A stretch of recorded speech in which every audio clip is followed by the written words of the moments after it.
Oi pessoal, hoje eu tô pensando em conversar com vocês sobre um tema. Esse tema em específico, ele não tem um nome, é uma titulação ou uma frase que o represente. Esse tema especificamente vem falar sobre uma possível adolescência tardia de pessoas LGBTQIA+, que nasceram antes dos anos 2000. Só lembrando que eu não fui pesquisar ainda nenhum trabalho científico ou acadêmico, cientificamente falando, que abordasse esse tema. Eu apenas ouvi pessoas e vi relatos de pessoas próximas ali dos seus 30 anos ou menos um pouco, relatando sobre essa experiência individual de ter vivido uma adolescência tardia. E eu imagino que você já deve estar se perguntando, se questionando do que eu tô falando, não tô entendendo, explica melhor pra mim.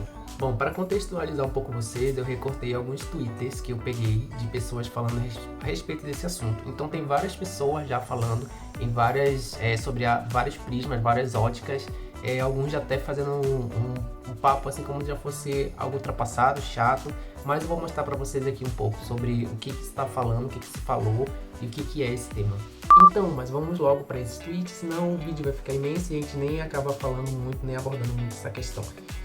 Vamos para o primeiro tweet, que é de uma pessoa que ela no momento está com preguiça dos exemplos de adolescência tardia, entre aspas, que ela coloca que ela anda vendo por aí. Por aí, no caso, acho que é Twitch ou outros lugares onde esse assunto é difundido ou debatido. A segunda pessoa ela diz assim: não aguento mais o papo de gay viver a adolescência tardia em todos, caixa alta, os vídeos sobre debate de comportamento LGBT. Então, para essa pessoa aqui, ou esse assunto já tá ficando muito maçante para ela, ela entrou em contato muitas vezes com isso, e ele já não aguenta mais, né, ter que ficar vendo esse tema adolescência tardia, ou é aquela pessoa que chamada mimizenta, sabe? Tipo, só porque não dói nela, então a gente não tem que falar, não tem que debater, não tem que colocar luz sobre isso, né? Mas não, enfim, fica a critério aqui do que você acha que... Fica a critério da sua interpretação sobre esse tweet. A terceira pessoa diz assim: realmente odeio o fato de LGBT viver a adolescência de forma tardia. Eu acho que essa pessoa vive isso, né? Ela tá dizendo assim, realmente odeio o fato de LGBT viver a adolescência de forma tardia. Então eu acho que é porque ele tá vivendo essa situação. O último tweet é de um Twitter um pouco mais humorado, né? Não tão carregado. Passou todo o sentimento de culpa, pois lembrei que enquanto LGBT posso usar o card da adolescência tardia. Então é completamente aceitável ter 24 anos e apaixonante de celebridades. Então esse aqui já é uma pessoa, né, que já leva isso de uma outra forma. Tá, mas e o que pensar sobre esse determinado assunto? Bom, eu vou falar para vocês resumidamente e concisamente sobre a minha percepção, sobre a minha análise, sobre a minha observação de vida e experiências acerca desse tema. Bom, para aquelas pessoas que nasceram na última década do século passado ou antes dos anos 2000, são pessoas cujos pais eram de outra geração. Era uma geração em que se predominava muito, não que isso não aconteça hoje, pensamentos e ideologias sobre misoginia, heteronormatividade e machismo, né? Então, essas pessoas tinham essa consciência coletiva diluída e introjetada acerca desses assuntos, sobre qualquer tipo de movimento social minoritário, como, por exemplo, LGBTQIA+, mulheres, negros, indígenas, enfim. Eram pessoas, né, de uma heteronormatividade, de uma branquitude, um contexto social em que era muito carregado e impregnado de preconceito, né? Preconceito contra a mulher, contra negro, contra gay, contra estrangeiro, enfim, por aí vai. Mas são pessoas cujos pais eram dessa geração. Então, o que aconteceu? Essas pessoas precisavam de, por assim dizer, atingirem um nível de maturidade maior para poder se revelar enquanto uma pessoa LGBTQIA+, uma pessoa homoafetiva. Então isso demorava tempo, não era condizente e cronologicamente paralelo ao período da adolescência atual, né? Então, para você se tornar um ser adulto seguro de si e se revelar ou se assumir para essa sociedade, demorava um certo tempo, porque o que acontecia? As pessoas que se assumiam muito cedo, muito precocemente, muitas das vezes, a maioria dos casos, não estou dizendo que todos, mas em sua grande maioria, essas pessoas eram marginalizadas porque elas provavelmente saíam de casa porque os pais não aceitavam. Essa diferença na família seria uma vergonha, porque, né, você sabe, todas as famílias heteronormativas de pai, mãe, 2 filhos e cachorros, igual comercial de margarina. Mas então, essa pessoa que era diferente, e não tem nada errado em ser diferente, muitas das vezes ela era excluída, muitas das vezes elas eram expulsas de casa, então caiu na marginalidade.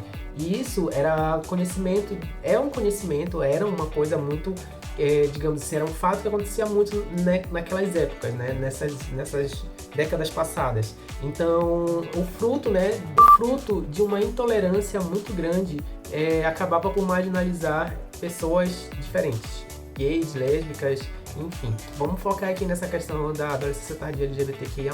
Então, o que acontecia? Essa pessoa precisava esperar um pouco mais de tempo para poder se assumir para essa sociedade heteronormativa. Isso não era condizente paralelo com o seu período, digamos assim, cronológico, atual, ou o período, digamos assim, que os estudiosos sobre desenvolvimento humano falavam e pregavam a faixa etária da adolescência.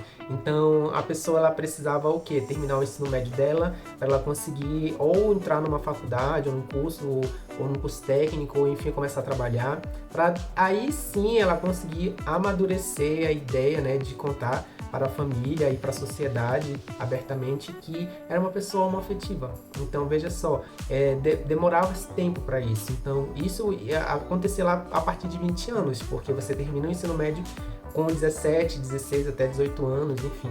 E aí, mesmo que você não ingresse num curso, numa faculdade, você começa a trabalhar. E para você ter independência financeira, para você não correr o risco de ser expulso para fora de casa e cair na marginalidade, ficar ao léu, você tinha que ter dinheiro, né, para poder se sustentar. Então isso demorava tempo.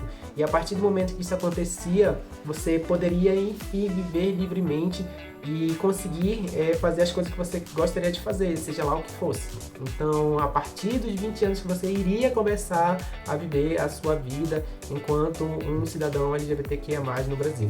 Esse era o contexto, né, dessa geração de pessoas, que é muito diferente da geração de hoje, né? Pessoas que nasceram após os anos 2000 já tem outra geração de pais, então já são pais mais compreensíveis, já são pais mais tolerantes, são pais mais que aceitam a diferença na família, são pais mais esclarecidos, mais estudiosos, são pais mais de boas, por assim dizer. Então, são pais que também não vão abandonar seus filhos, né? Era muito triste ver pré-adolescentes, adolescentes sendo expulsos de casa, vivendo com os amigos e caindo no mundo da droga, da prostituição, da marginalização. Então, o que eu penso acerca desse tema é basicamente isso, e eu trago muito do meu vivido, da minha experiência, né?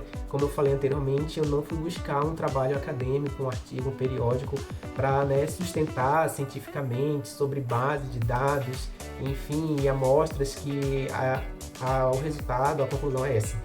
Então, sobre a adolescência tardia, o que eu penso, o que eu vejo, o que eu reflito sobre esse assunto é isso, né? Espero que vocês tenham gostado do vídeo. É um vídeo, né, que suscita muito debate, que traz muitas questões, que levanta muitas outras questões, né, sobre gerações, sobre preconceito, sobre gênero, sobre sexualidade, orientação, o que for. Espero que vocês tenham gostado. Eu produzo conteúdo tanto sério como um conteúdo mais descontraído, né, para a internet. E quis hoje trazer esse assunto, abordar esse assunto para falar com vocês acerca da adolescência tardia LGBTQIA+. Espero vê-los em breve. Se você gostou desse conteúdo, pode olhar aqui no canal, tem outros vídeos que falam também um pouco mais sobre questões de vida, sobre questões, né, de psicologia, sobre questões do dia a dia. E espero encontrá-los em breve por aqui. Até logo, tchau, tchau.